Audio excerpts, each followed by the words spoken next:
कृष्ण चैतन्य प्रभु नित्यानंद श्री अद्वैत गदाधर शिवासादि गौर भक्त वृंद श्री रूप सनातन भट्ट रघुनाथ श्री जीव गोपाल भट्ट दास रघुनाथ एहि छे गोसाई कौरी चरण वंदन यहाँ हैते विघ्नाशे अभीष्ट पुरन अभीष्ट पुरन अभीष्ट पुरन। आज की क्लास बहुत अच्छी सुंदर है और आज हम कोशिश करके थोड़ा 5-10 मिनट ज़्यादा भी होंगे तो हम लोग प्रयास करेंगे ये वाला अध्याय का विश्राम हो जाए। आज पद कोई नहीं है लेकिन ऐसे ही प्रोज में ही सब डायलॉग्स हैं और बड़ा सुंदर भाव है सब। अब हम थोड़ा सा पहले रिकैप करते हैं। हमने पिछली बार पद पढ़ा था कहा कहूं तुम सो मनमोहन। सबसे पहले तो हम ये पहले समझें कि महाप्रभु गंभीरा में हैं, स्वरूप दामोदर और राय रामानंद के साथ हैं, ठीक है। और वो है कृष्ण ही है, वो कृष्ण ही, वो राधा रानी का भाव और कांति लिए उनका हृदय लेकर आए हैं, क्योंकि वो खुद अनुभव करना चाहते हैं। वो खुद अनुभव करना चाहते हैं कि राधा रानी ने मेरे जैसे ऑपोजिट पार्टी हो गई ना, जैसे राधा रानी ने ठाकुर जी को प्रेम किया, उनको देखा तो उन्होंने कैसा अनुभव किया ये राधा रानी हुए बिना नहीं समझा जा सकता। तो ये वो राधा रानी का भाव, राधा रानी जैसे बोलते ना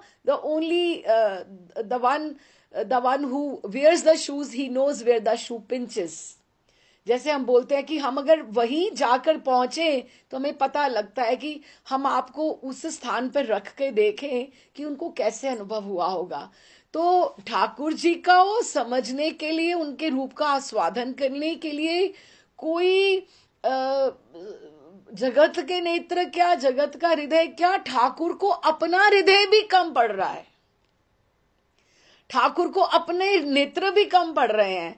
इसीलिए उन्होंने राधा रानी की पात्रता में ही वो ठाकुर जी का अनुभव कर रही हैं, ठाकुर जी का अनुभव कर रहे हैं। लेकिन वो है गौर कृष्ण है, वो गौर कृष्ण है। ये मीरा ने नाम दिया चैतन्य महाप्रभु को गौर कृष्ण, वो है गौर कृष्ण ही।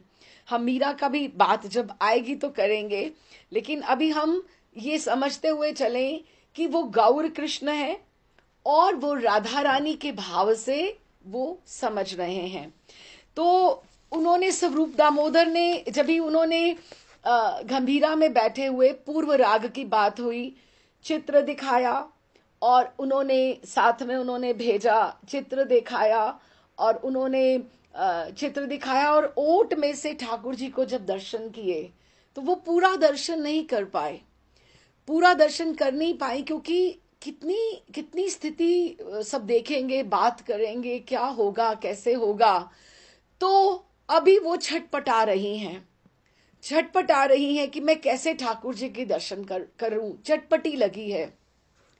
कहा कहूं तम सो मनमोहन, ये दूती जाकर बोलकर आई है। कहा कहूं तुम सो मनमोहन, अति भोरी वृषभान किशोरी, व्याकुल सदा रहत है तुम बिन।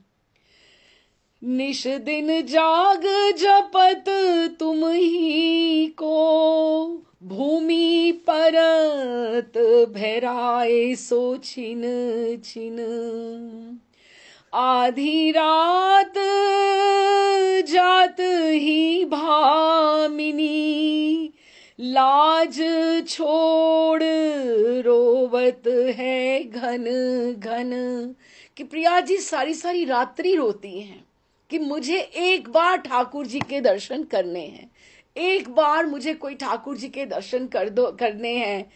तो ये जब पद का गान किया स्वरूप दामोदर ने, जब जब ये गान किया तो तीनों रो रहे थे, तीनों रो रहे थे। और उन्होंने कहा कि हम, आपने देखा देखा ये मूर्तिमान राधा रानी का विरह ही तो बोल रहा है, आप उसका मूर्तिमान हो। तो महाप्रभु एकदम से रुष्ट हो गए और स्वरूप दामोदर और राय रामानंद दोनों हंसने लगे, बहुत हंसने लगे। तो उन्होंने कहा कैसे कहते हैं, स्वरूप महाप्रभु की ओर हंसकर कहने लगे, कहिए महाराज, ठीक कहा ना कि आप मूर्तिमान विग्रह राधा रानी ही तो हैं। रामा राय से दुबका छिपकी नहीं चलेगी, ये चतुराई नहीं चलेगी, इनसे कृपामय।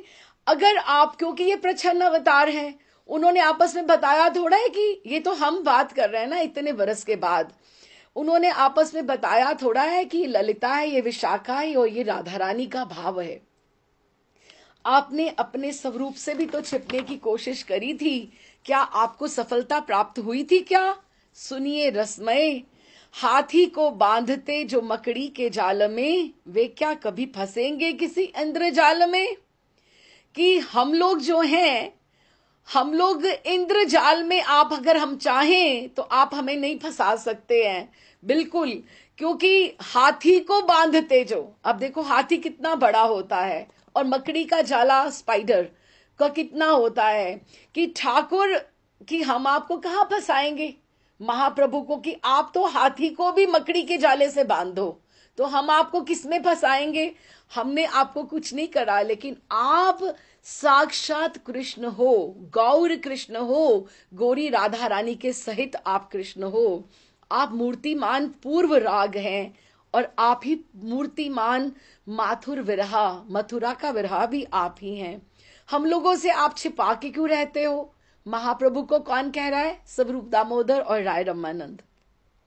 ये कहकर स्वरूप उच्च स्वर से हंसने लगे, बहुत हंसी आई उनको।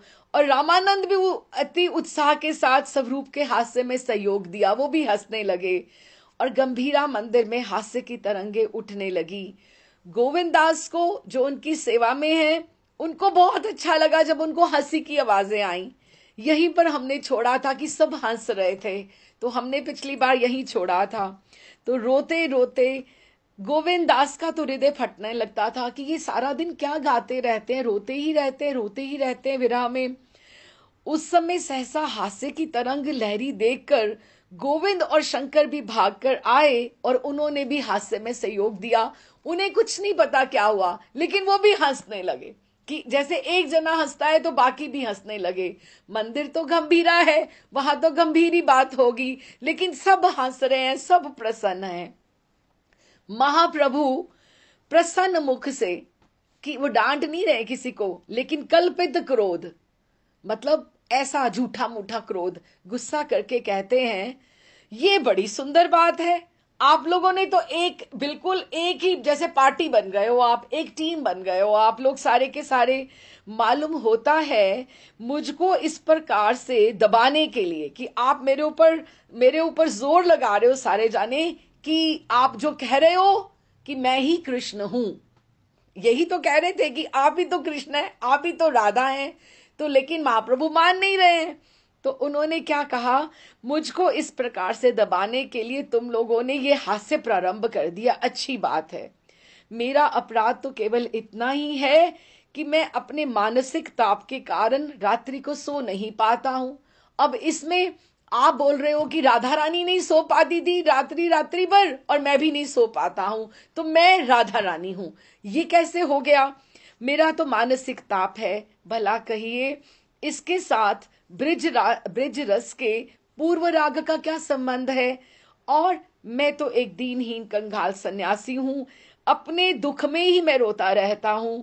इसको लेकर तुम लोगों को ये सब बातें क्यों हैं, कि आप लोग क्यों ऐसे कहते हो मुझे, और इसमें हंसी का कोई कारण ही नहीं है। रामानंद सम्मान पूर्वक कहने लगे, आप लीलामय हैं, स्वतंत्र हैं। दीनहीन सन्यासी भी आप हैं, हमने कभी नहीं मना किया कि आप सन्यासी नहीं हैं।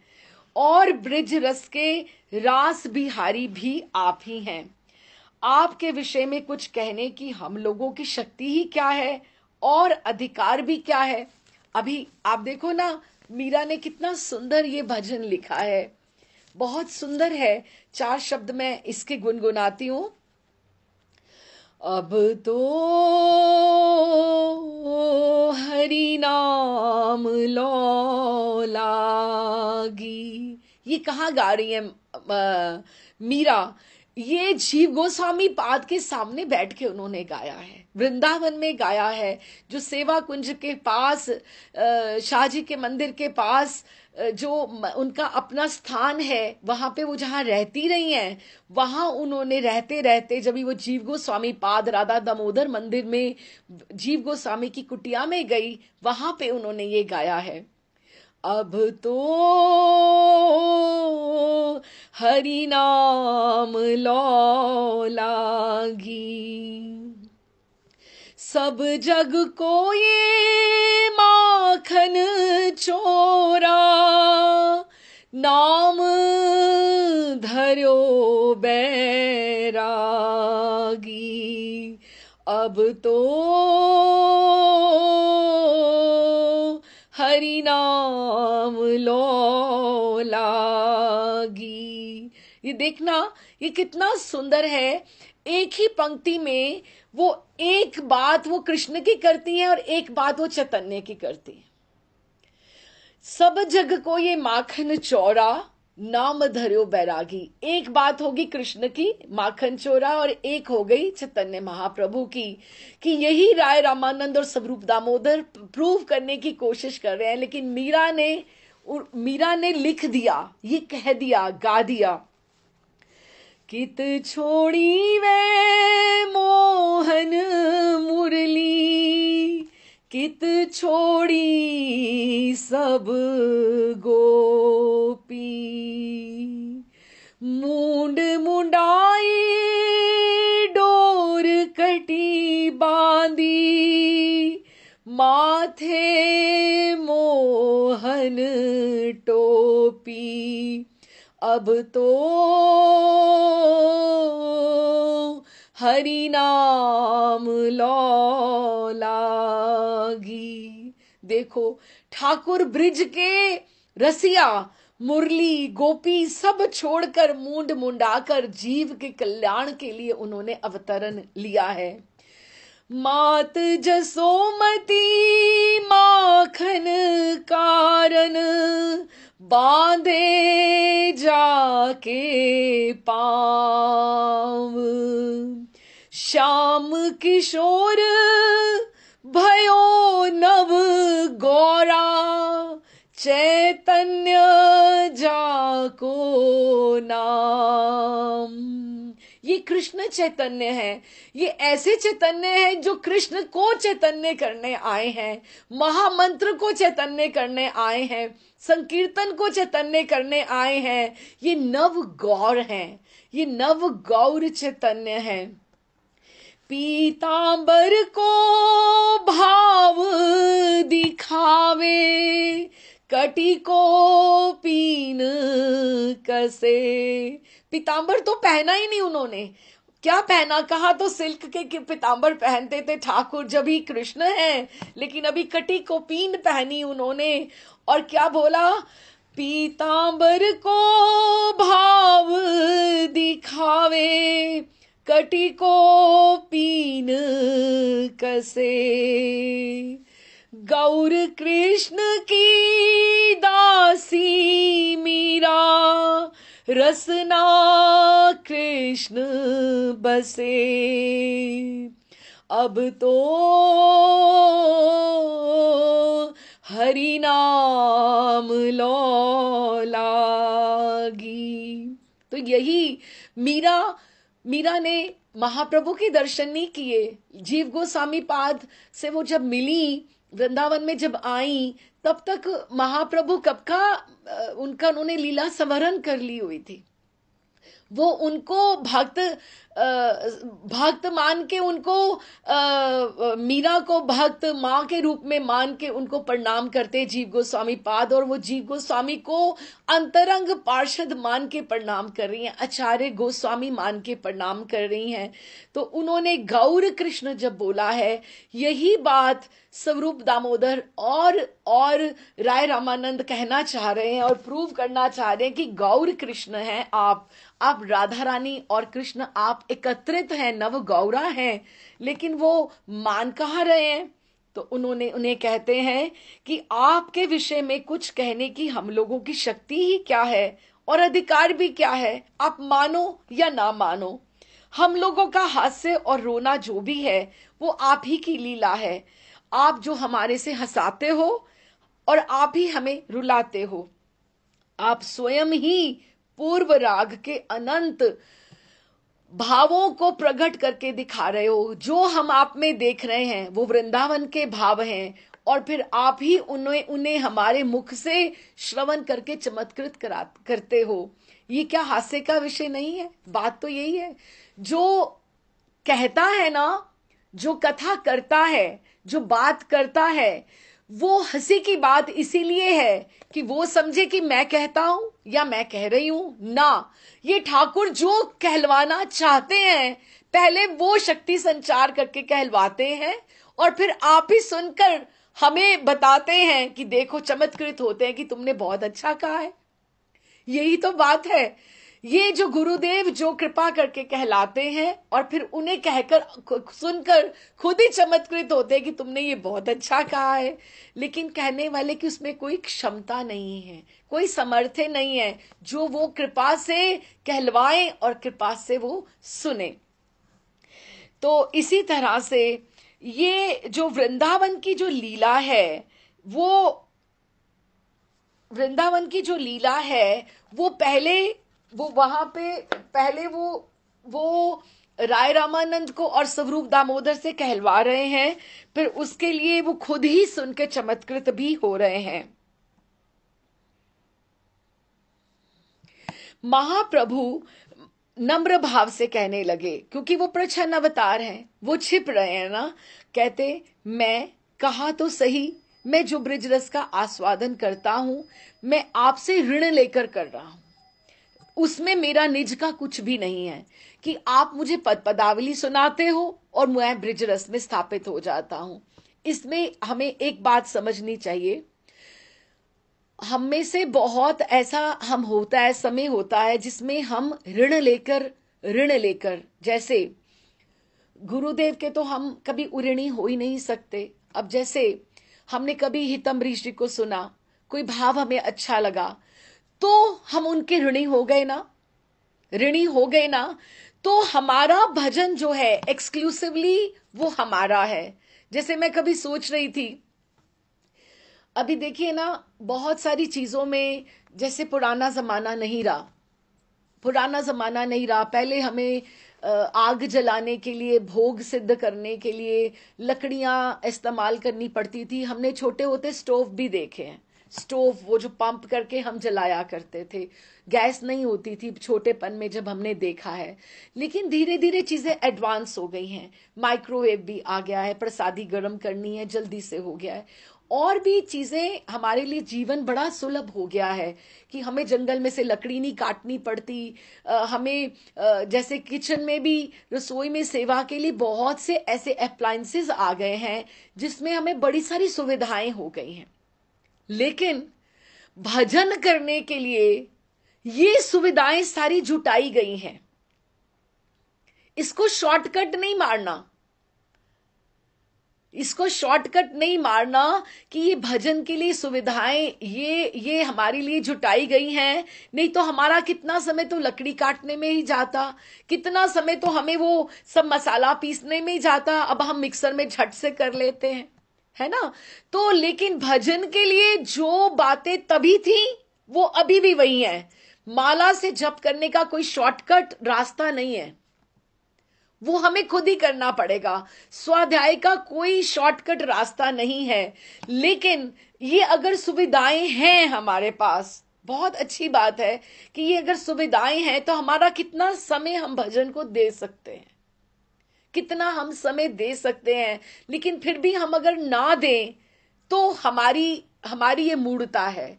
जगत के जीव जो हैं, कलयुग के जो जीव हैं, ये अपनी सुविधाएं सिर्फ अपने समय के लिए रखते हैं। लेकिन उसको आप भजन के लिए सोचो कि हमारा इतना समय बच गया ना, माला तो आपको अभी भी करनी पड़ेगी। तो ये ऋण है, ऋण है, इन चीजों का सबका हमारे ऊपर ऋण है। लेकिन एक और बात है कि हमारा जो भजन है वो ही हमारा भजन है।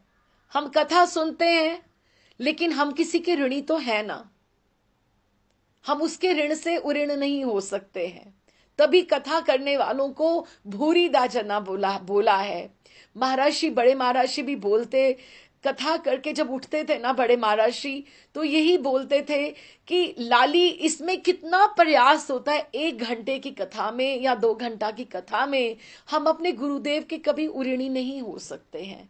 ये जो थॉट्स आती हैं, विचार आते हैं, व्हाट्सएप पे पोस्ट आती हैं, एक एक विचार किसको कहाँ तक की भी सेवा है आगे इसको बढ़ाना। कौन सा विचार किसको कब कहां पे जाकर हिट कर जाए। लेकिन आपका भजन है। वो जो आप पोस्ट इधर उधर फॉरवर्ड कर रहे हो वो आपका भजन नहीं है। वो भजन के लिए तो बैठना ही पड़ेगा, भजन के लिए तो बैठना ही पड़ेगा। लेकिन वो ऋण लेकर महाप्रभु भी ये कह रहे हैं कि आप स्वरूप दामोदर राय रामानंद, आप जो मुझे सुनाते हो मैं आपका ऋणी हूं। कि जैसे हम पद पदावली, सपोज हम मंदिर में गए, ठीक है, वहां पे संकीर्तन हो रहा है, हम वहां पे आनंद आ रहा है, हम ताली बजा रहे हैं, लेकिन हम गा नहीं रहे हैं, उसके साथ, तो हम उनके ऋणी हैं जो हमें संकीर्तन सुना रहे हैं। जब तक हम खुद नहीं गाएंगे, हम खुद अपना भजन नहीं इकट्ठा करेंगे, हम खुद संकीर्तन नहीं करेंगे, तो हम उनके ऋण से उऋणी नहीं हो सकते। तो इसीलिए अपना भजन के लिए कोई शॉर्टकट नहीं है, वो हमें खुद ही करना पड़ेगा। तो स्वरूप हंसकर कहने लगे, अच्छा तो हम आपको ये कर्जा दे रहे हैं, इस बात को कौन अस्वीकार करता है? क्या हम कुछ नहीं समझ रहे हैं या क्या कुछ नहीं जानते हैं? महाप्रभु कहते हैं, जो आप मुझे ब्रिज का रस का आस्वादन करा रहे हो ना, मैं आप सबका ऋणी हूं। स्वरूप कहते हैं ये बिल्कुल मिथ्या है। ये इस ऋण जो हमारे पास ये पैसा आया है ना ब्रिज रस का, ये जो पद पदावली आई है ना, ये कहां से आई है? हमारे जो महाजन हैं, महाजन मीन्स जो हमारे सेठ हैं, जो हमारे धनी हैं, वो तो आप है। गौर महाप्रभु ही तो है उनके धनी महाजन कौन है? कहते हमारे जो धनी है ना, वो तो आप ही हैं। अगर आप अपने आप को गुप्त रखोगे, प्रछन्नता में रखोगे, तो आप छुपे रह सकते हो क्या?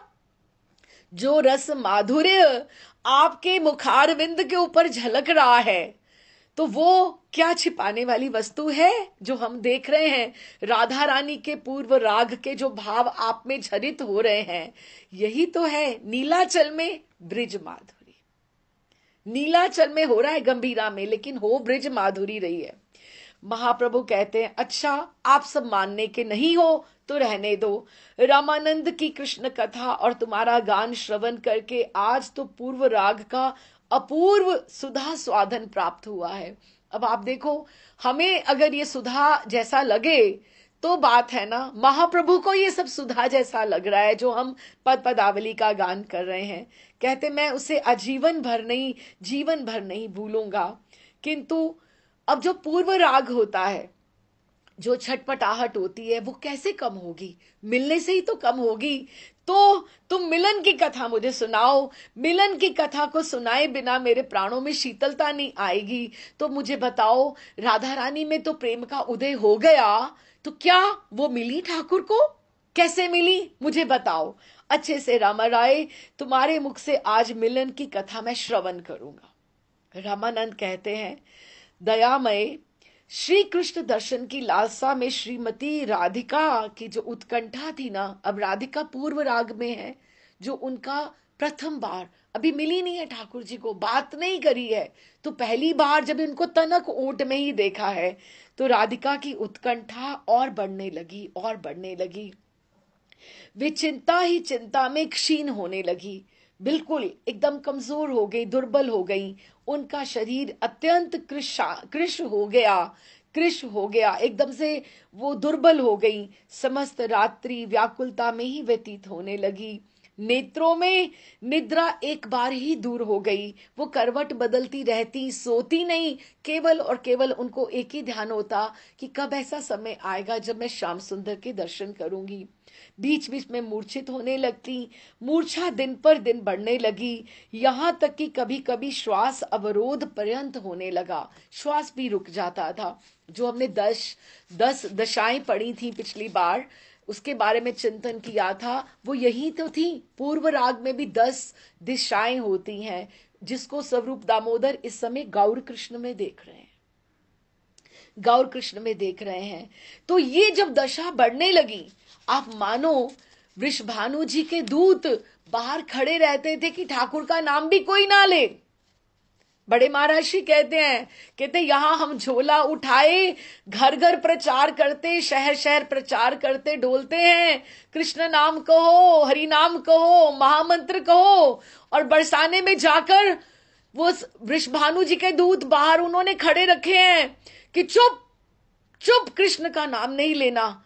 कहते क्यों, कृष्ण का नाम क्यों नहीं लेना, ना लेना। अभी अभी अभी थोड़ी किशोरी जी थोड़ी सी सुव्यवस्थित हुई हैं, उनको कुछ खाने दो, अभी उनकी मूर्छा भंग हुई, अगर तुमने वापस से कृष्ण नाम ले दिया तो इसका नाम इतना जहरीला है कि ये तो फिर वापस से ये पुनः ये मूर्छित हो जाएंगे। कृष्ण का नाम मत लेना, वहां बरसाने में कृष्ण का नाम वहां पे नहीं जरूरत है वहां पे लेने की।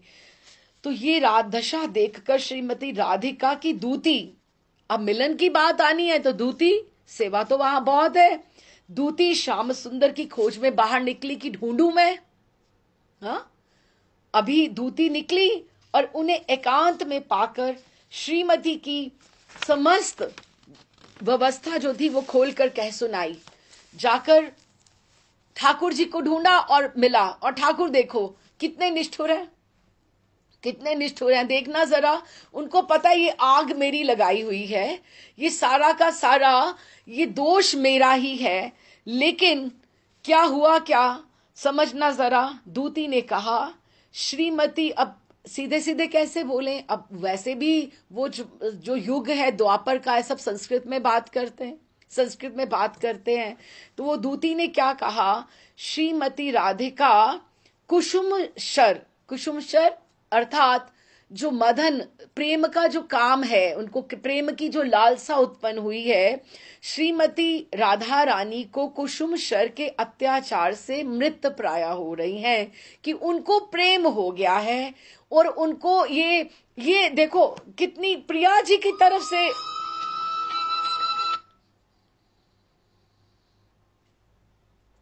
हाँ जी ओके।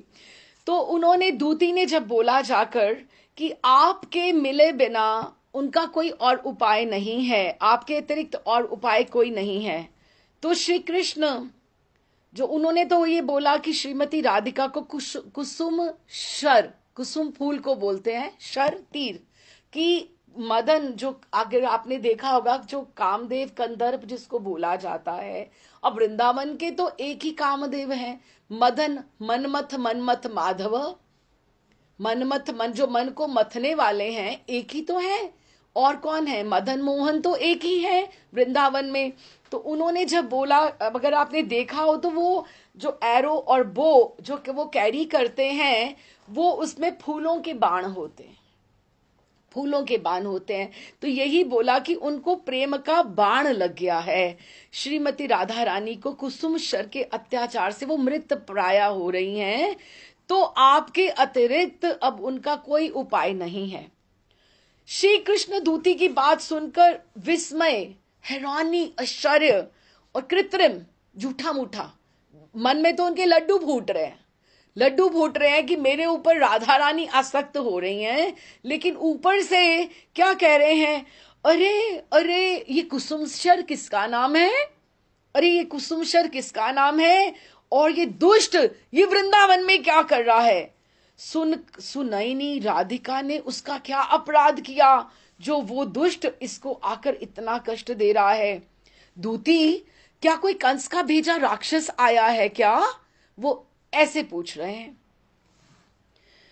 ये कहकर वीर भाव दिखाकर, अपना ऐसे ऐसे दिखाकर कि मैं तो अभी जाकर जैसे कुसुम शर को मार ही दूंगा, वीर भाव दिखाकर कहने लगे, मैं अभी उस दुष्ट को उचित दंड देकर उस बेचारी बालिका का कष्ट निवारण करता हूं। और ये बड़े आश्चर्य की बात है कि मेरे वर्तमान होते हुए, कि वृंदावन में अगर ठाकुर जी हैं तो मेरे वर्तमान रहते हुए ब्रिज रमणियों को इतना त्रास देने कौन आ गया। ये कोई राक्षस है या कोई बाहर का है, उसी से तो ये कौन आ गया। इतने निष्ठुर ठाकुर इस तरह से बोलने, उनको ये समझ में ही नहीं आ रही। महर्षि, बड़े महर्षि कहते हैं कि वृंदावन में जो किसी को कोई त्रास है, कोई दुख है, कोई पीड़ा है, तो उसका मेन कारण कौन है, जो दोष वो नंद को घोष। जितनी भी पीड़ा, जितनी भी परिस्थितियां, जितनी भी स्थितियां हैं, जितना भी विरहा है, जो भी गलत होता है, सब जैसे घर में कोई ऐसा होता है ना, कोई गलत काम हो जाए, ये किसने किया, ये कहां से टूट गया, ये फलाने किया, सारे दोष उसको कर देते हैं। ये बच्चियां किसने खोली, ये कृष्ण ने खोली होगी, ये मटकी किसने फोड़ी, ये कृष्ण ने फोड़ी होगी, ये रास्ता किसने काट दिया, ये अभी इधर क्यों चला गया, ये कृष्ण ने किया होगा। तो वृंदावन में जो दोष वो नंद को घोष, वो ये नाद है, ये स्लोगन है, एक नारा है, एक कि वृंदावन में जो गलत हो रहा है ना, वो सारा का सारा सिर पे डालो आप श्याम सुंदर के, कि श्याम सुंदर की, वैसे भी श्याम सुंदर की मर्जी के बिना तो वैसे भी कुछ नहीं हो रहा है, तो ये सारा दोष उन्हीं का है।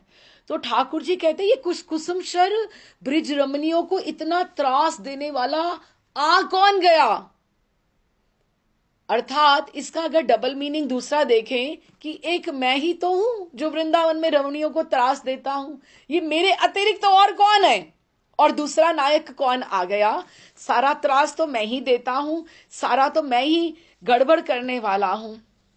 मधुमंगल बोला, मधुमंगल उनका विदूषक, अर्थात उनको सलाहकार बोलते हैं। विदूषक को क्या बोलते हैं, जो सलाहकार, मंत्री जो होता है। ठाकुर जी अपने आप को राजा समझते हैं ना, नंद नंदन, वो ब्रिजेंद्र नंदन है, तो उनका ये मंत्री है कौन, मधुमंगल। ब्राह्मण है, थोड़ा मोटा है, और उसको खाने में बहुत चाव आता है, विदूषक, उसका नाम मधुमंगल। कहते, अरे मित्र तुम समझे नहीं हो, ये कंस का कोई नहीं है, मेरा ही दूसरा नाम कुसुमशर है। हाँ, ये क्या मेरे शरीर से तनिक भी हाथ लगा सकते हैं, ये मैं ब्राह्मण हूं, कि मैं इतना मोटा हूं, मैं इतना बड़ा हूं, मेरा नाम ही कुसुमशर है।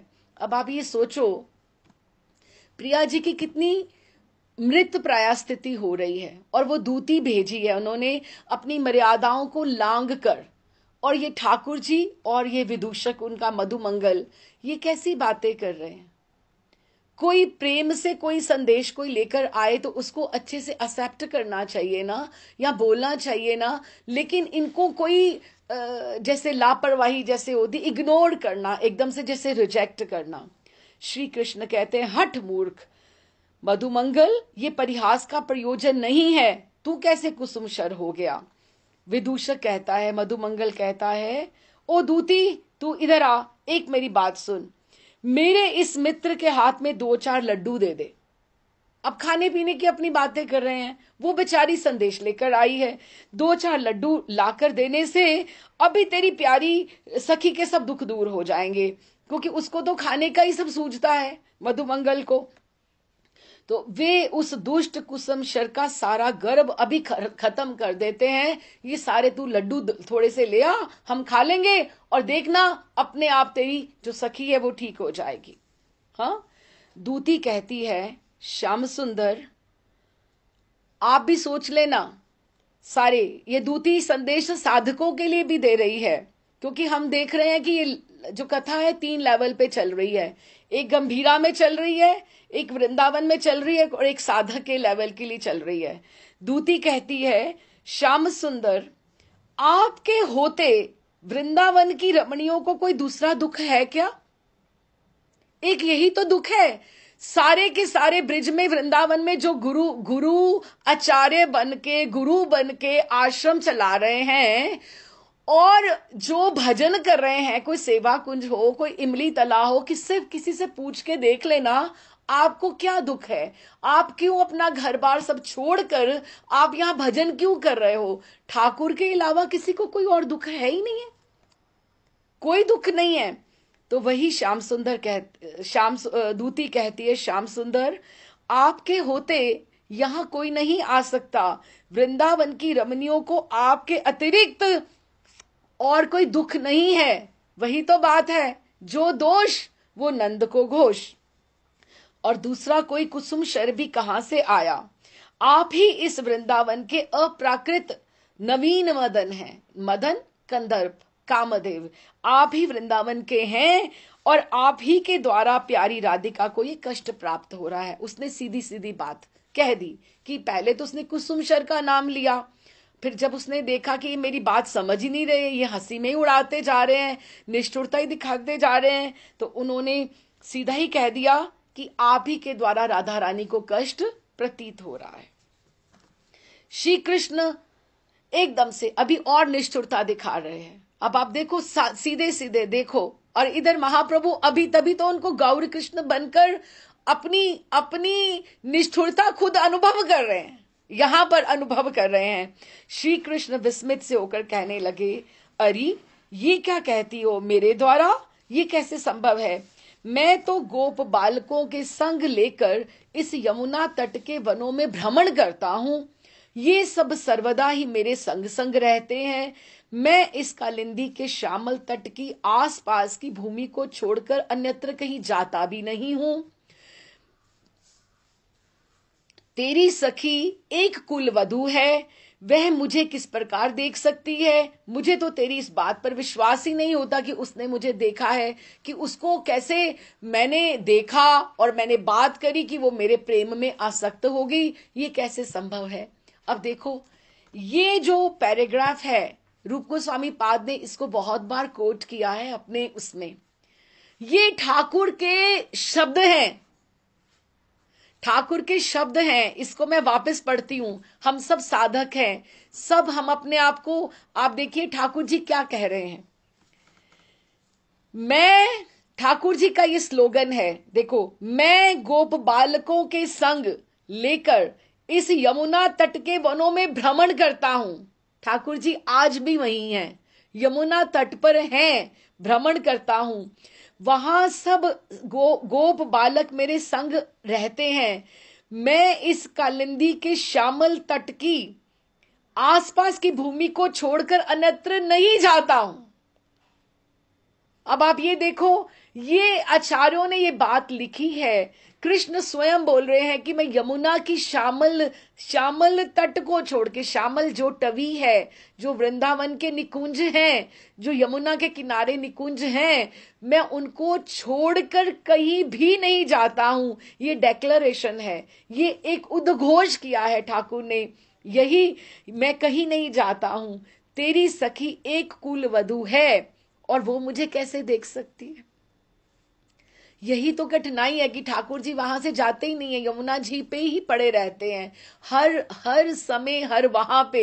इसीलिए तो सखियां बात करती हैं कि अगर कालिंदी यदि यासी, कि अगर तुम जाओगी तो तुम्हें वहां पर वो मिल जाएगा और वो तुम्हारी आंख में घुस जाएगा। दूती, यदि तुझे मेरी बात पर विश्वास ना हो तो ये सब गोप बालक जो यहाँ हैं, इन्हीं से तू चाहे पूछ ले। देखिए क्या कहते हैं, तेरी सखी ने मुझे कहाँ देखा और मैंने तो उससे बात भी नहीं की, और देखकर भी भला मुझ पर वो कैसे मोहित हो सकती है? दूती, तू इस तरह से मेरे ऊपर तू आरोप लगा रही है, ऐसे बात मत कर। यदि ये सब गोप कुमार ये मेरी बातें सुन लेंगे ना, तो मेरे लिए अत्यंत लज्जा की बात होगी। ये लोग मेरा कितना परिहास करेंगे। यद्यपि तेरी कुल कामिनी सखी जो है, कुल की मर्यादा को परित्याग करने के लिए भी तैयार हो गई है, लेकिन मैं तो भी छोटा हूं, मैं तो भी बालक हूं, उसके प्रेम के अयोग्य हूं, कि वो तो मेरे से बड़ी है, मैं उसके प्रेम के अयोग्य हूं, मैं छोटा हूं। उसका यदि इस प्रकार अयोग्य में ही अनुराग है तो मैं क्या करूं, कि मेरा तो उससे कोई संबंध नहीं है, ना तो मैंने उसको देखा, ना मैं उसको मिलने के लिए इच्छुक हूं, मुझे वो नहीं चाहिए। तो तुम ठीक है, उसका है अनुराग तो वो देखे, उसको क्या करना है, लेकिन मैं तो नहीं मिलने का। इस तरह से श्याम सुंदर की बातें सुनकर दूती तो एक बार ही निराश हो गई, क्योंकि दूती का कार्य तो ये होता है कि मैं सेवा, उसको ये मिली है कि तुम जाओ और ठाकुर जी को लेकर आओ, या संकेत में मिलने का तुम एकदम से कुछ आयोजन करो, कुछ तुम इस तरह से सेवा संपादित करो। तो वो तो सेवा में असफल हो गई ना, वो तो कर ही नहीं पाई। श्याम सुंदर की बातें सुनकर दूती तो एक बार ही निराश हो गई। भय से तो उसका मुख ही सूख गया कि राधा रानी उधर मृतप्राया हो रही है और इनको परवाह ही नहीं है, ये बात ही नहीं कर रहे हैं कोई। तो उसका शरीर दूती का थरथर कांपने लगा। मस्तक नीचा कर कर पृथ्वी की ओर देखकर वो रोने लगी। उसको प्रिया जी का विरह याद आ गया। अविरत अश्रुपात करने लगी और श्रीमती के पूर्व राग की याद करके मन ही मन अनुताप करने लगी कि अरे क्या करूं, ये प्रारब्ध कैसा है, मेरी सखी ने ऐसे अयोग्य स्थान पे प्रेम कर लिया। ये बात फिर साधकों के लिए आई कि हमने ऐसे अयोग्य को प्रेम कर लिया, किसी और को प्रेम किया होता तो शायद वो बात भी करता। कितने आचार्य, कितने गुरुजन, कितने बाबा लोग, कितने महात्मा गिरिराज जी की कंधराओं में पड़े हैं, भजन कर रहे हैं, ठाकुर आ रहे हैं उनको नित्य दर्शन देने के लिए। मीरा को देते थे, कितना रुलाते थे मीरा को। तो उन्होंने यही लगा कि सखी ने कैसे अयोग्य स्थान में प्रेम कर लिया है, ये तो बहुत निष्ठुर है। अब मालूम होता है कि प्यारी को कालकूट की विषम ज्वाला में जल जल कर एकदम से प्राण ही त्याग करने पड़ेंगे, कि इसका कोई इलाज नहीं है, कि अगर वो एक्सेप्ट ही नहीं, स्वीकार ही नहीं करना चाहते तो वो प्यारी जो क्या करेंगी। तो दूती तो एकदम से परेशान हो गई। मैं अब क्या करूं, राधिका को कैसा भ्रम हो गया है। उसने सोचा ये शीतल चंद्रमा है, मेरा प्रियतम जो है वो शीतल चंद्रमा है, ये जानकर श्याम से अनुराग किया। लेकिन ये तो अब मालूम हुआ है कि श्याम चंद्रमा नहीं है, ये तो राहु है, ये राहु है जिसने सारे उनके सुख, खाने का सुख, सोने का सुख, सारे संबंधों का सुख उसने ग्रस लिया है। वही साधकों के लिए बात है। आपको कोई संबंध अच्छे लगे, कोई भोग अच्छे लगे, कोई सोना अच्छा लगे, कुछ खाना पीना अच्छा लगे, ये जो कृष्ण है ना, ये राहु है, ये चंद्रमा की तरह शीतल नहीं है, ये निष्ठुर है। क्योंकि प्रिया जी को कह रहे हैं, वो दूती कह रही है कि उसने जाना कि ये शीतल चंद्रमा है। हाँ, ना ना ना ना, ये तो राहु है। इसने सारे उनके जो हैं, ये सारे के सारे जो संबंध हैं, सारा जो विषय भोग सब कुछ ये ग्रस लिया है। सखी से अब जाकर क्या कहूंगी, श्याम सुंदर की बातें सुनकर उनकी क्या दशा होगी। खैर जो कुछ भी हो, एक बार फिर से दोबारा कह लेती हूं, ये चौथी बार कह रही है दूती। ठाकुर जी भी देखो, इनके से ज्यादा निष्ठुर कौन होगा।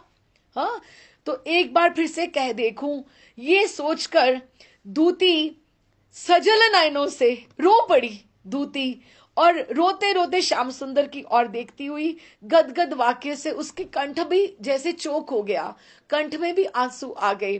तो कहने लगी, श्याम सुंदर, शरणागत का तिरस्कार करना क्या आपके लिए उचित कार्य है। जो आपकी शरण में आ गया है, आप उसका तिरस्कार कर दोगे, आप उसके दर्शन भी नहीं उसको करने दोगे, उसको दर्शन भी नहीं दोगे, ये आपके लिए कोई अच्छा कार्य है। श्री कृष्ण कहते हैं, देखो निष्ठुरता की आप देखो सीमा, देखो कहां तक ठाकुर जा सकते हैं। हाँ, श्री कृष्ण कहते हैं, दूती ये बात मुख से फिर ना निकालना, यदि और कोई बात कहने की हो तो कहो, ऐसी पाप की बातें बारंबार मेरे सामने कहना उचित नहीं है। अच्छा, ये कहती हैं, ये तो तू भी जानती है ही है दूती, पति सेवा करना ही नारियों का परम धर्म है। तेरी सखी कुल वधू है, विशेषकर उसका पति उसको अति प्रिय है, वह व्यर्थ ही कुल को क्यों जलांजलि दे रही है। मैं ब्रिज का गोप बालक और वो राजकुमारी, मुझसे अनुराग करने से उसे क्या सुख होने वाला है, उल्टा व्यर्थ ही कुल का त्याग और धर्म का वो नाश करेगी। ऐसा कुत्सित कर्म भी कोई करता है क्या? तू जा और इस कार्य से निवारण हो, कि तुझे बार बार ऐसे मुझे प्रार्थना करने की कोई आवश्यकता नहीं है, तुम जाओ इस तरह से। ये प्रिया जी को वो टोह रहे हैं, परिपक्व कर रहे हैं। साधक को भी इस तरह से ठाकुर जब वृंदावन वास देते हैं ना, फिर उनको परिस्थितियां देते हैं, पक्का करते हैं, देखते हैं ये टिकेगा कि ये वापस जाएगा। जब भजन में लगाते हैं ना, ठाकुर इस तरह से उसको ठुकराते हैं, उसको परिस्थितियां देते हैं, स्थितियां देते हैं, पक्का करते हैं, टटोलते टटोलते कि ये जो मेरा है तो मेरे पास ही आएगा, अगर इसका प्रेम मेरे साथ सच्चा है तो, नहीं है तो ये जगत की तरफ मुड़ जाएगा, कि मैं इसको कुछ देने वाला नहीं हूं। तो उनको कहते हैं कि उसको बोल, जा, तेरे धर्म का नाश होगा, तुझे कुछ नहीं अच्छा लगेगा, मुझसे अनुराग करके उसको कुछ नहीं मिलने वाला, तू जा वापस, निवारण कर। मधुमंगल बोला, ओ ग्वालिनी सुन, मेरे ये प्रिय मित्र अब बड़े धार्मिक हो गए हैं। पता तो ठाकुर उनको मधुमंगल को भी है कि ठाकुर कितने धार्मिक है, आते जाते तो कभी किसी की मटकी फोड़ी, कभी कुछ किया, कभी कुछ किया, तो एकदम से व्यंग्य में कह रहे हैं ये आजकल बड़े धार्मिक हो गए हैं, तेरे इन आंसू बहाने से इनका कुछ नहीं बनने वाला। हाँ, तू 2-4 लड्डू ले आए तो ये ले सकते हैं, रोने धोने से इनको कुछ नहीं फर्क पड़ेगा, जो जा यहां से। देखो वो ठाकुर निष्ठुरता दिखाते जा रहे हैं, और मधुमंगल वो अपने लड्डू की बात, खाने पीने की बात करता जा रहा है। और उधर से हमने क्या पढ़ा कि पूर्व राग में प्रिया जी की क्या स्थिति हो रही है, वो मृत प्राया हो रही है, उनको रात्रि में नींद नहीं आती, वो कुछ खा नहीं रही है, और ये हालत देखो। और इसमें मैं भी एक और बात कहती चलूं, ये मधुमंगल पता है कौन है? ये जो लड्डू की आप कोई भी ग्रंथ पढ़ लो आचार्यों का, मधुमंगल कोई भी बात होगी लड्डू पे घूम घाम के खाने पीने पे ही आ जाती है मधुमंगल की, क्योंकि ब्राह्मण है ना, पेटू है। रास भी अगर आप देखोगे तो रास में थोड़ा जो मोटा सखा होगा ना, वो मधुमंगल होगा। ये मधुमंगल कौन है? ठाकुर के संग रहता है, उनके सखा है, और ये पूछरी का लौठा है, पूछरी का लौठा है ये गोवर्धन में। तो अभी आप जब से श्रीनाथ जी गए ना, ठाकुर जी गए, श्रीनाथ जी गए हैं, तो पूछरी के लोटे पर भोग नहीं लगता है। वहां पे कहते हैं ना, अन्न न खावे पानी न पीवे, ऐसो पड़ो से लोटा, अरे पूछरी का लोटा। ये मधुमंगल है जो उनके सखा के भाव से वहां लेटे हुए हैं, छोड़कर ऐसे कि ठाकुर जी वृंदावन त्याग कर चले गए हैं, और कहते हैं कि जब तक श्रीनाथ जी वापस नहीं आएंगे उनको ये भोग नहीं लगेगा। श्रीनाथ जी के आने की बहुत सारी भूमिका है, ये मधुमंगल वही है। और अब आप देखो किसी से कितना प्रेम हो, उसको लड्डू इतने प्रिय थे, और अब आप देखो कितने बरस हो गए, उसको भोग भी नहीं चाहिए, कुछ नहीं चाहिए, वो अन्न ना खावे पानी ना पीवे, और जो सारी बातें घुमा घुमा के लड्डू पे ही ले आता था, उसको कुछ भी नहीं खाना, क्योंकि वो भी तो स्वयं विरह में है ना, सखा है लेकिन सखा का उसको विरहा है, वो पूछरी का लोटा है। तो अच्छा कहते कि तू जा, रोधो मत, तू जा। दूती दीर्घ निश्वास लेती हुई अब 4 बार उसने बोला। पहले बोला उसने कुसुम शर, फिर उसने सामने सामने बोला, फिर सजल नयनों से बोला, फिर ये भी बोला कि वो मृत प्राया हो रही हैं, लेकिन कोई असर नहीं हुआ। दूती दीर्घ निश्वास लेती हुई एकदम से बड़ा बड़ा सांस लेकर तो वो सजल नेत्रों से राधिका के निकट वापस आ गई, लौट आई। अब बोले क्या? दूती संदेश लेकर गई थी। उस समय दूती के दोनों जब नेत्र जल से छलछला रहे थे, वो रो रही थी क्योंकि प्रिया जी के सखी के दुख में वो दुखी है। आंसू ढलक ढलक कर गिर रहे थे, कंठ गदगद हो रहा था। दीर्घ निश्वास लेकर श्रीमती से उसने कहा कि उनको ये भी लगा कि मैं कुछ अच्छा संदेश ले आती तो ये जी जाती, ये तो आगे बिल्कुल इसका ऐसा रुदन हो रहा है। तो कहने लगी, सुंदरी, हे राधिका, कृष्ण दर्शन की अभिलाषा को अपने मन से तुम दूर कर दो। अभी तो कुछ बिगड़ा नहीं है, अभी तो तुम पूर्व राग में हो, अभी तुम्हारी बातें आगे कहाँ चली हैं।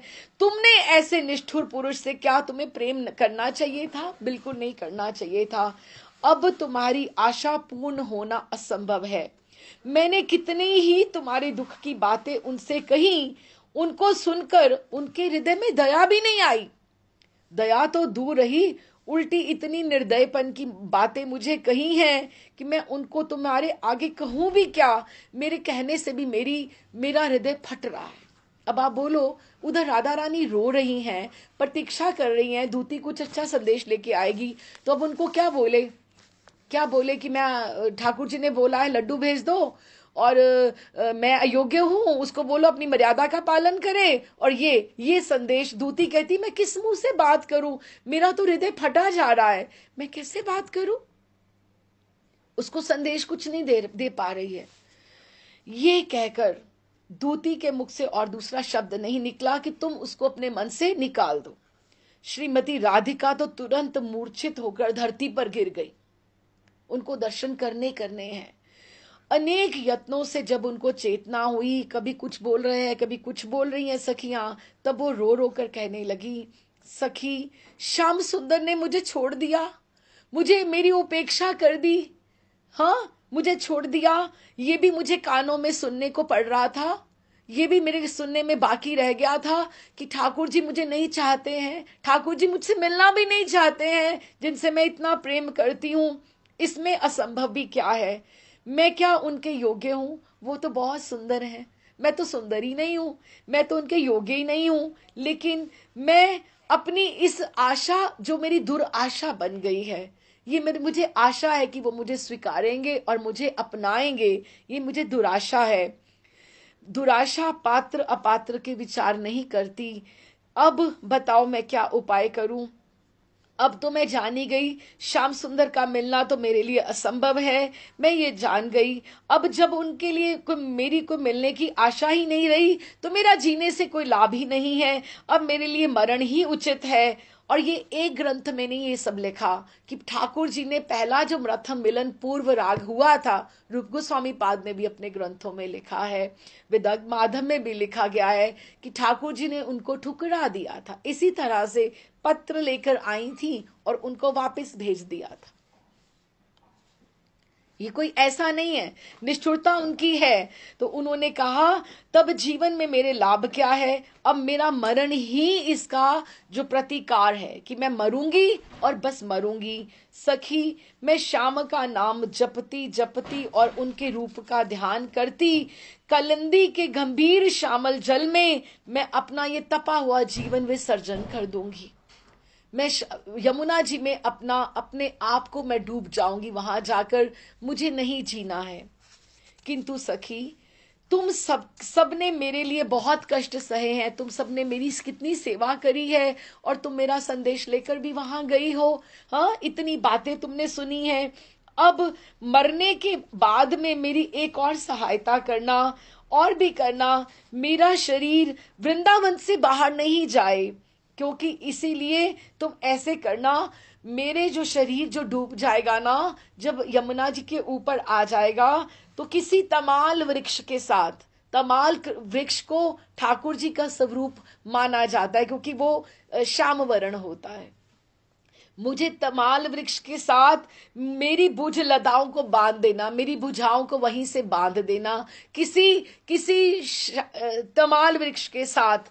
तो मरे हुए शरीर को, मृत शरीर को बांधकर शरीर को रहने देना, जलाना मत। शायद कदाचित श्याम सुंदर भ्रम से भी इस मार्ग में घूमते घामते, गैया चराते, भ्रमण करते मुझे देख लेंगे तो मेरी ये आशा, संपूर्ण आशा मेरी पूर्ण हो जाएगी।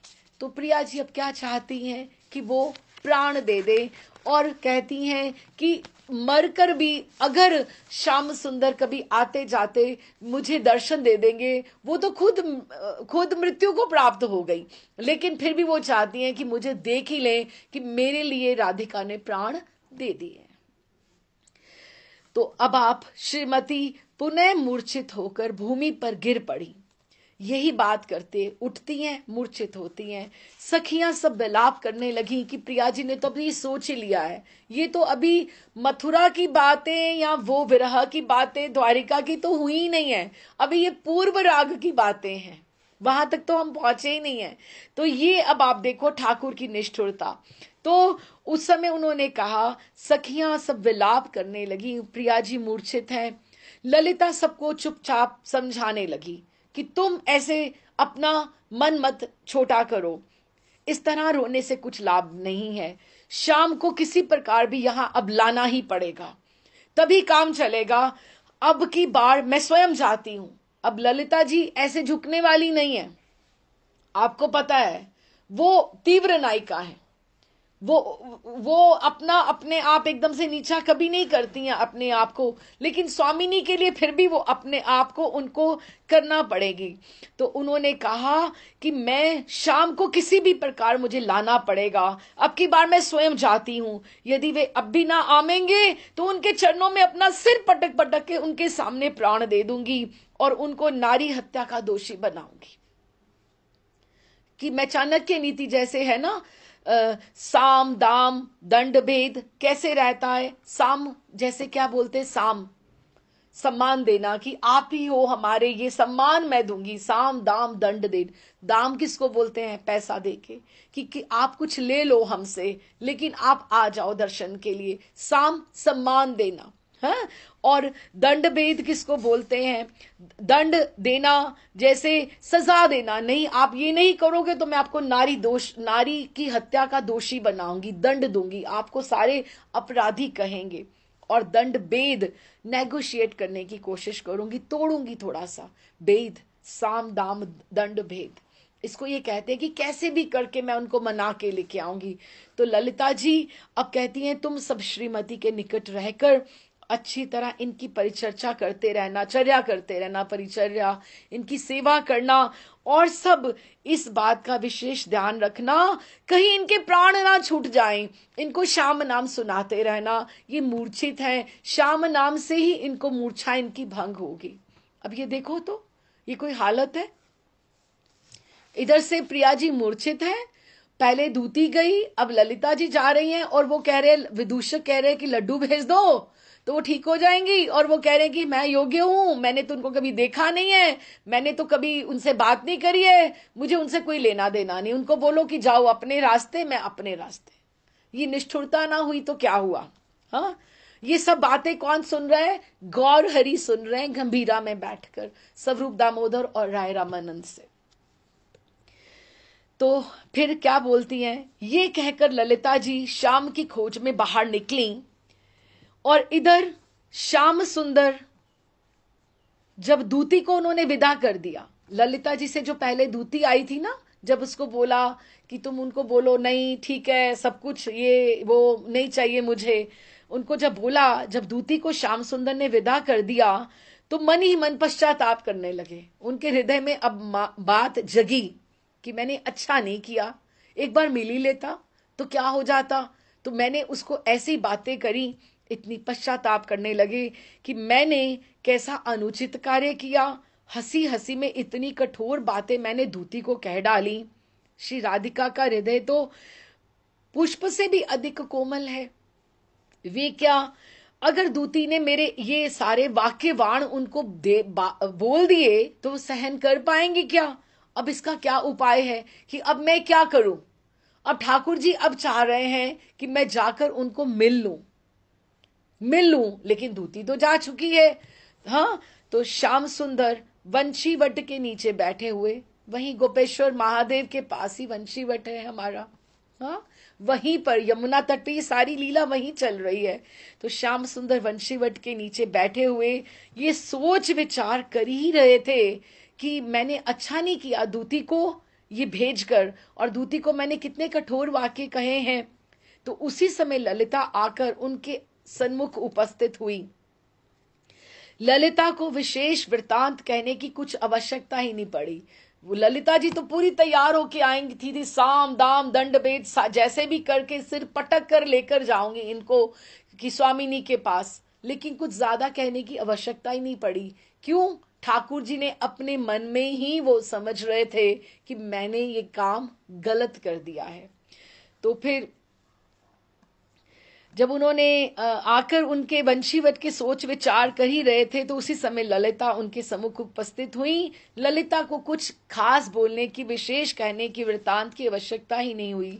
श्रीमती की उन्होंने अंतिम दशा का वर्णन किया, केवल कि वो मरना चाहती है, यमुना जी में कूद कर वो प्राण देना चाहती है, और आपके अंतिम दर्शन वो ये चाहती कि मैं आपके अंतिम दर्शन करूंगी। अगर आप चल सकते हो तो चलिए, नहीं तो देखो क्या। प्रिया जी तो अपना प्राण देने को तैयार है क्योंकि उनको आपके दर्शन करने हैं, वो जी नहीं पा रही हैं। तो जैसे ही उन्होंने ये कहा कि प्रिया जी अपना प्राण देने को तैयार हैं, तो श्याम सुंदर के नेत्रों से एकदम से ठाकुर जी भी रोने लगे कि मैं इतना निष्ठुर हो गया, इतना निष्ठुर हो गया कि मुझे ऐसे कैसे मैंने कह दिए, ऐसे गलत गलत बातें कह दी। तो फिर क्या कहने लगे, सुनत ही श्री घनश्याम के भरे सुलोचन नीर।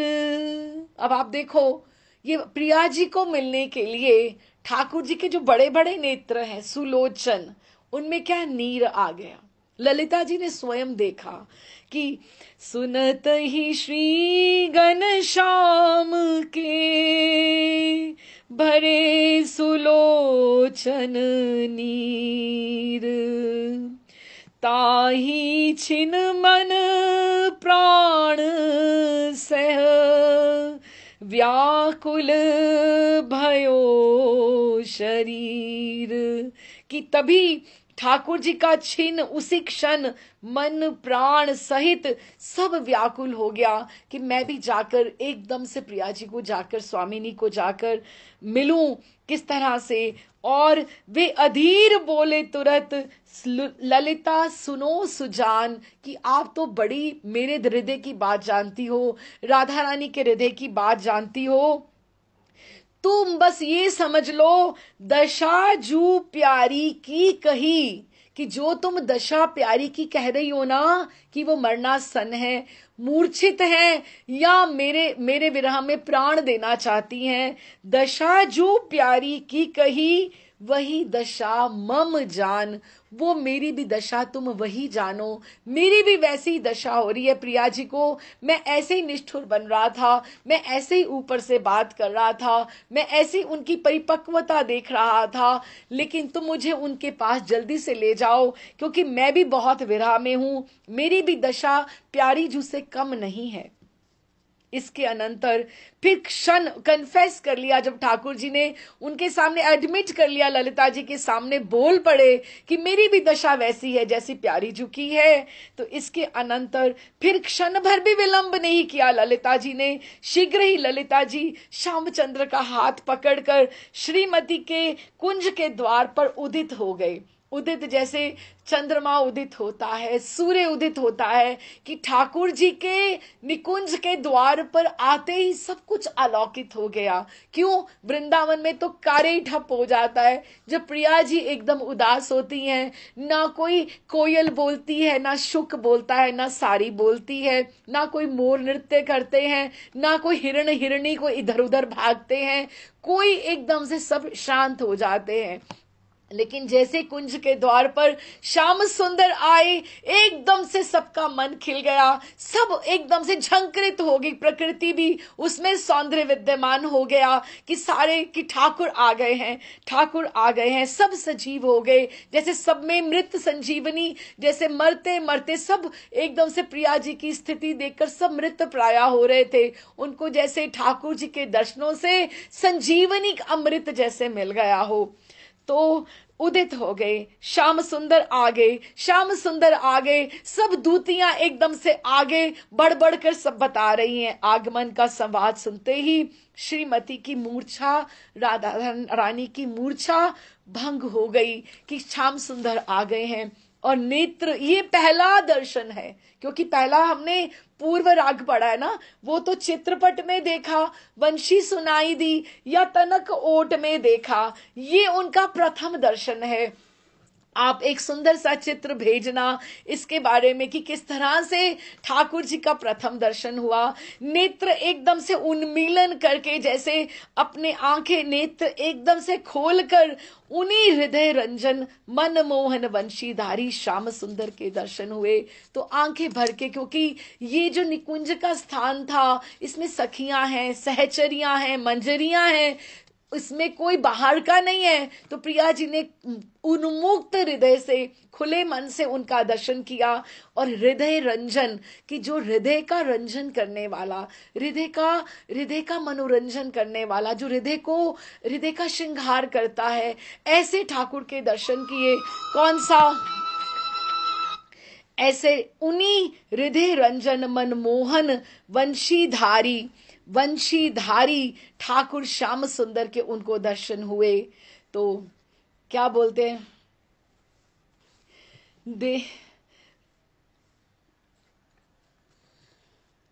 देखत श्याम प्रेम मन उमगो। जब पहली बार, अब ये प्रथम दर्शन है, हम भी प्रिया जी के नेत्रों से अपनी गुरु परंपरा के आश्रय में, अपने गुरुदेव के आश्रय में, उनके आश्रय में जो हमें गौर हरि दिखा रहे हैं, हम प्रिया जी के आंखों के नेत्रों के माध्यम से हम भी उस ठाकुर के जो हृदय रंजन है, मन मोहन है, मन को मोहने वाले, वो हमारा भी मन मोहेंगे। वंशीधारी श्याम सुंदर हैं वो श्याम, लेकिन वो हैं सुंदर। श्याम है, श्याम है, श्याम है, काले हैं कोई नहीं, पर हैं वो सुंदर। देखत श्याम प्रेम मन उमग्यो। जब प्रथम दर्शन हुआ, कितना सुंदर होगा। हम इतने उत्साहित हो रहे हैं, तो हम सोच सकते हैं राय रामानंद और स्वरूप दामोदर और गोविंद और शंकर और महाप्रभु गौर हरि कितने वो झंकृत हो रहे होंगे, उनके भी प्राण। देखत श्याम प्रेम मन उमग्यो, इतना प्रेम उमग गया। तो क्या कहा, लाज ही मुख ढक लीनो। तो क्या हुआ, लाज आ गई। कहां से? आंखें ऊपर ही नहीं हो रही हैं, नेत्र ऊपर ही नहीं हो रहे हैं। अरे लज्जा, तुम कैसी मेरी सखी हो, कैसी मेरी दूती हो, तुम्हें नहीं पता तुम्हें कब आना चाहिए और कब नहीं आना चाहिए। अभी तो मैं श्याम सुंदर के दर्शन करना चाहती थी। देखत श्याम प्रेम मन उमग्यो, लाज ही मुख ढक लीनो। लाज ही ने आकर मुख को ढक लिया, एकदम से नेत्र ऊपर ही नहीं हट रहे, ऊपर ही नहीं उठ रहे, एकदम से। कांपत केली समागम जान के, नैनन नीर तज दीनो। प्रिया जी थर थर कांपने लगी। कांपत केली समागम जान के, कि ओहो कैसा मेरा भाग्य, ये केली, ये मिलन का समय आ गया क्या, समागम का। नैनन ने नीर छोड़ दिया, क्योंकि नैनों में इतना नीर भरा हुआ था कि नीर प्रसन्नता से एकदम से आह्लादित होके जो नीर नेत्रों से अश्रुपात होने लगा। माधव मोहित वह लखे प्यारी, तुरत अंक भर लीनी। ठाकुर जी भी तो पहली बार, उनका भी तो पूर्व राग है ना, वो भी तो प्रथम दर्शन है ना उनका। तो उन्होंने माधव, ठाकुर जी माधव नाम इसलिए लिया क्योंकि ये निकुंज का नाम है ठाकुर जी का। तो माधव भी स्वयं रूप लखी प्यारी को देख करके ये मेरे प्रेम में इतनी इतनी आसक्त है, इतनी ड्रेंच्ड है, इनग्रॉस्ड है। तो वो उन्होंने वही लखी प्यारी को, उनको अपनी भुजाओं में बांध लिया, अंक में भर लिया प्यारी को। माधव मोहित वह लखे प्यारी, तुरत अंक भर लीनो। श्याम परस सो पुलकित राधा, चूमत ही हंस दीनो। जब ठाकुर जी ने प्रिया जी को आलिंगन बद्ध किया, श्याम का स्पर्श पाते, अभी आप देखो कितनी वो तापित थी, कितनी वो विरह में उनके तप्त थी। तो वो एकदम से ठाकुर जी के, तभी तो वो कह रही थी कि मुझे आप सबको तो घन जैसा श्याम प्रतीत होता है, बरसने वाला, मुझे तो बिजुली के संग प्राप्त होता है। लेकिन अभी उनको श्याम परस सो, पहली बार प्रिया जी पुलकायमान हो गई, एकदम से उनको शीतलता ठाकुर ने दी। श्याम परस सो पुलकित राधा, चूमत ही हंस दीनी।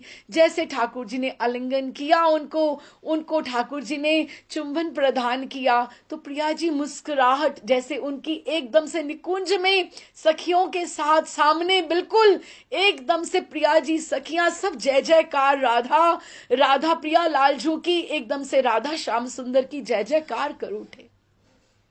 ये प्रथम मिलन हुआ ठाकुर जी का निकुंज में। और कितनी वो ये हमारे लिए भी प्रथम मिलन जैसा है, जब हमारी प्रिया जी का ठाकुर जी से प्रथम मिलन हुआ है। गौर हरि उसको अनुभव कर रहे हैं और हमें समझा रहे हैं कि पूर्व राग के बाद, उसकी पीड़ा के बाद प्रथम मिलन का क्या आह्लाद होता है, क्या प्रसन्नता होती है। रामानंद अब इफेक्ट देख रहे हैं। जब ये बात बोली तो अब आप सोच के देखो, ये गाया राय रामानंद ने, ठीक है। तो अब महाप्रभु क्या सोच रहे हैं, गंभीरा में बैठे हैं, सन्यासी हैं, गौर कृष्ण हैं कि नहीं हैं, अपने पूर्व राग की बातें सुन रहे हैं कि नहीं सुन रहे हैं। यही तो उनके अवतार का अंतरंग कार्य है, जिसके लिए वो गंभीरा में रह रहे हैं।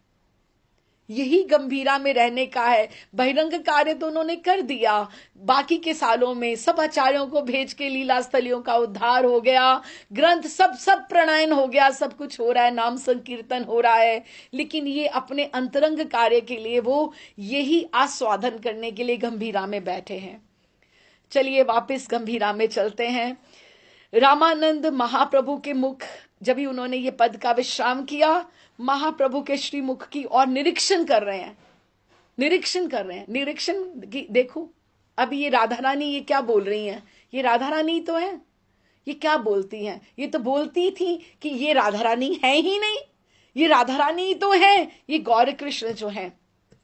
तो निरीक्षण करते हैं, कर कहने लगे, दयामय, आप मिलन की लीला सुनना चाहते थे ना, आपकी आज्ञा का पालन मुझसे ठीक ठाक हुआ ना। कि वही बात आ गई ना, जो वो सुनना चाहते थे वो उन्होंने कृपा संचार करके सुनवाया। यही तो बात हमने यहीं से प्रारंभ करी थी ना, कि खुद ही सुनते हैं, खुद ही चमत्कृत होते हैं। और महाप्रभु कहते, आहा सुंदर, अति सुंदर रामराय, कैसा मधुर और मनोहर मिलन है। श्री कृष्ण प्रेम का माधुर्य ऐसा ही है। रामराय,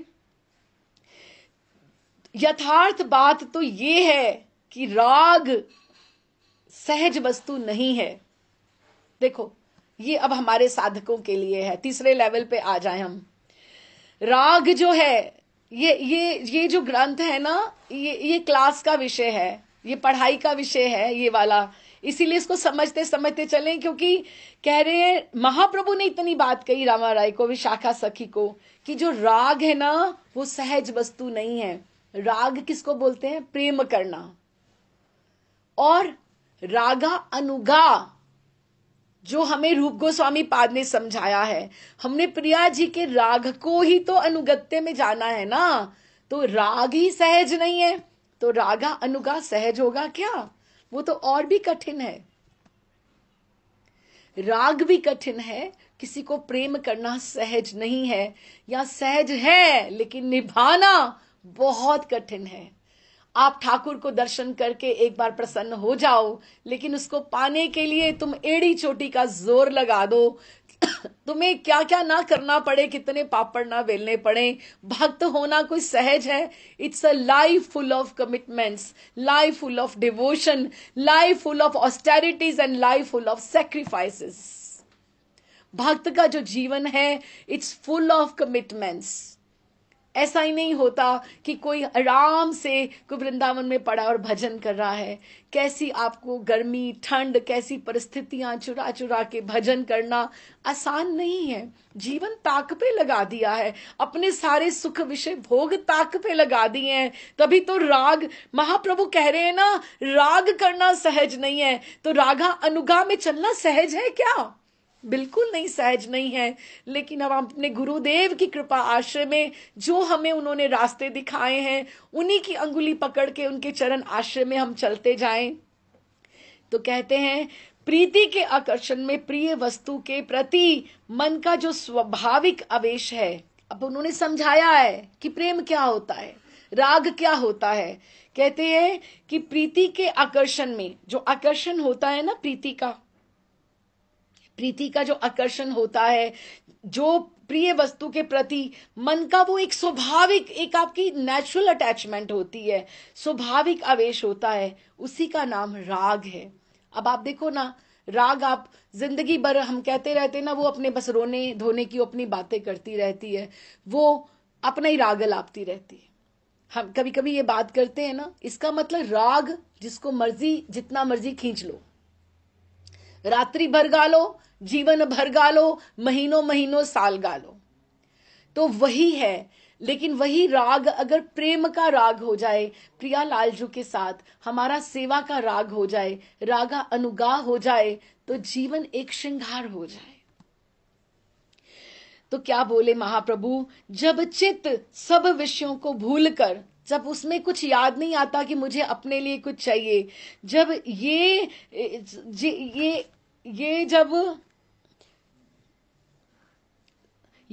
ये अब प्रेम जो करना है, राग करना है, ये सामान्य बात नहीं है। भक्त होना कोई सामान्य बात नहीं है, ये महाप्रभु बता रहे हैं।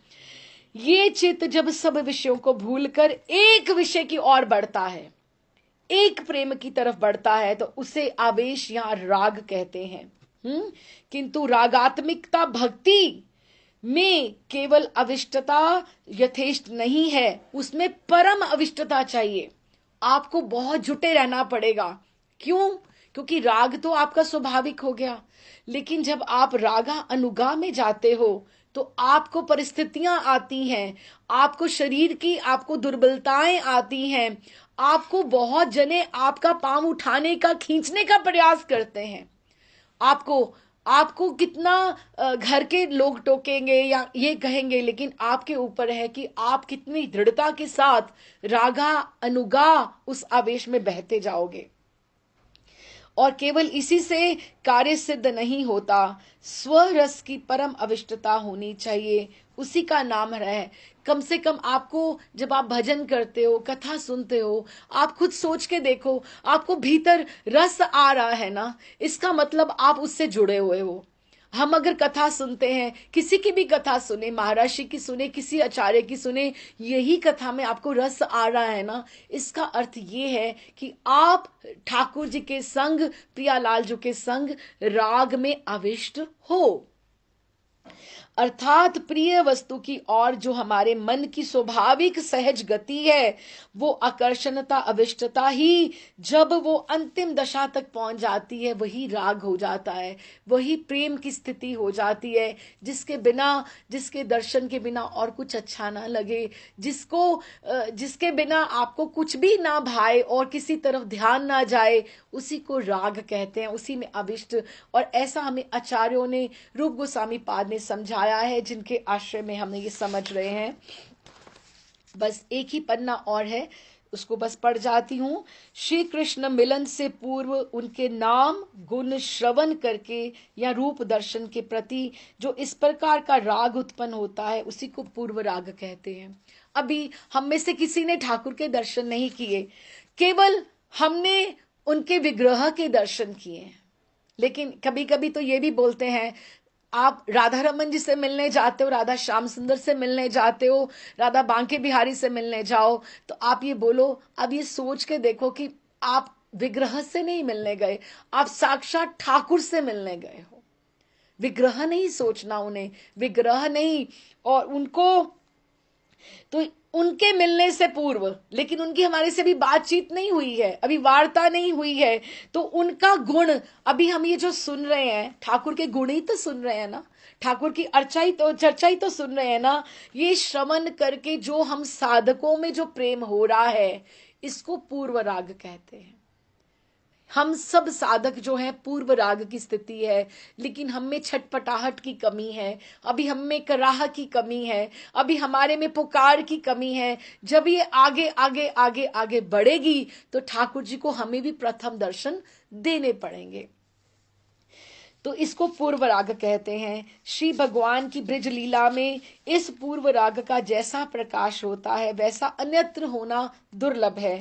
राम राय, तुम्हारी लीला वर्णन में और स्वरूप के गान से ब्रिज रस जो है एकदम मूर्तिमान मेरे सामने पर्सोनिफाइड होकर खड़ा हो जाता है। जब तुम गान करते हो, मुझे ये लगता है कि लीला मेरी आंखों के आगे चल रही है, गौर महाप्रभु बोल रहे हैं।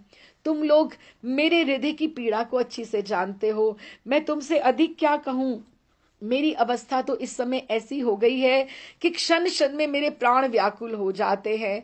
ऐसी अवस्था में तुम लोग मेरे निकट रहते हो, स्वरूप दामोदर राय रामानंद। ना जाने मेरी कब दशा कैसी हो, कह नहीं सकता, तुम ही मुझे संभाल लेते हो। रामानंद कहते हैं, दयामय, आपने अपने चिरदास और निज जन को अपने चरणों में स्थान दिया है, क्योंकि हैं तो रामानंद विशाखा सखी और स्वरूप दामोदर ललिता सखी हैं। तो ठाकुर जी ने अपने ही दासी क्योंकि वो मेल ठाकुर जी गौर कृष्ण मेल स्वरूप में हैं, तो उन्होंने सखियों को भी मेल बॉडीज दी हैं, लेकिन है तो वो अंतरंग उनके दासियां ही तो है ना। उनको वैसे ही सेवा कर रहे हैं, जैसे ऐसे ही संभाल रहे हैं जैसे ललिता विशाखा जी प्रिया जी को संभालती हैं। जब प्रिया जी का भाव ऊपर आता है तो वो सखियां बन जाती हैं, जब वो गौरहरि होते हैं तो वो राय रामानंद और स्वरूप दामोदर बन जाते हैं। दोनों आवेश उनमें है। तो वो कहते हैं कि आपने अपने चिरदास और निज जन को जानकर मुझे चरणों में स्थान दिया है, इससे अधिक हम लोगों का क्या सौभाग्य हो सकता है। संसारी जीव ब्रिज माधुरी को कहाँ जानते, अगर आप ये सब खोल के ना समझाते। पूर्व राग की महिमा आज से पहले बताओ, हम सबको पता थी क्या? हमको कहाँ पता थी पूर्व राग की महिमा क्या होती है, राधिका के प्रेम को क्या समझते थे। ये तो आप ही ने गौरहरि आकर समझाया है। ब्रिज रस की भजन प्रणाली मिलती ही हमें कहाँ से, यदि आप कलिकाल के जीवों को पर कृपा करके उसका परिचय ना कराते। तो आप ही ने परिचय कराया है, तो आप ही ने हमें ये रस दिया है। स्वरूप कहते हैं, राय महाशय, ये सब गुप्त बातें थोड़ी धीरे धीरे ही कहो, ज्यादा जोर से ना बोलें। जानते तो हो यहां भी एक शची माता रहती है। कौन? गोविंद। गोविंद जो खाने पीने का उनके ध्यान रखता है कि अगर हमने ये रोने धोने की बातें करी ना तो शची माता ने आकर हमें डांटना है। जानते हो ना, यहाँ एक शची माता रहती है। यदि वे सुनेंगे ना तो अभी आकर सामने ही कहेंगे, आप लोग प्रभु को क्यों व्याकुल कर रहे हो। रामानंद कहते हैं, हाँ, ये बात आपकी बिल्कुल ठीक है। गोविंद दास वास्तव में शची माता की तरह ही मातृ स्नेह से प्रभु की सेवा करते हैं। प्रभु की यातना देखकर, पीड़ा विरह देखकर गोविंद तो एक बार ही हत ज्ञान और व्याकुल हो जाते हैं। सन्मुख देखकर कहते, अरे अरे अरे, गोविंद तो इधर ही आ रहे हैं। अच्छा, अब तो हमने मिलन का सुख ठाकुर जी को, गौर हरि को सुना दिया। अभी उनको उस सुख में ही छोड़ जाते हैं और हम चलते हैं। अभी ये अच्छे से कुछ खा भी लेंगे, पा भी लेंगे और शयन भी कर लेंगे, इसलिए अब हम यहाँ से चलते हैं। तो फिर शीघ्र ही लौटकर हम पुनः आएंगे। गोविंद, तुम अपने प्रभु को संभालो, हमने उनको अच्छे से अच्छे मिलन की कथा सुना दी है, हम लोग जाते हैं, ध्यान रखना। गोविंद कहते हैं, राय महाशय, मेरी बात का बुरा ना मानना। आप लोग वृंदावन रस की बातें करते हैं, आनंद आनंद मानते हैं, मेरी समझ में कुछ नहीं आता है, क्योंकि मैं समझता हूं कि वृंदावन के रस में, ब्रिज रस में कुछ नहीं है, केवल विरह है।